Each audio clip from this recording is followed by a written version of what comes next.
there's some risk to this kind of a view of that Xi is under pressure and he's going to fall apart, because it feeds this idea that it's Xi, anti-Xi perspective versus anti-Chinese Communist Party. And so we kind of fixate on Xi and we forget that we got to be worried about the Chinese Communist Party. If Xi goes away, are we going to get somebody that's going to be different? Is somebody that's going to have a different objective? I don't think so.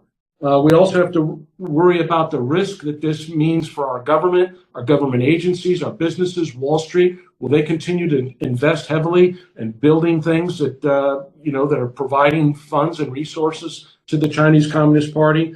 And then what does this kind of thinking do for the international community's view of support for defending Taiwan? So I think it's a healthy debate. It's a good debate.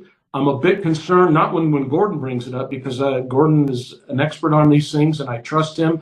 And especially on the economic arena, I think there's a lot of pressure on Xi right now.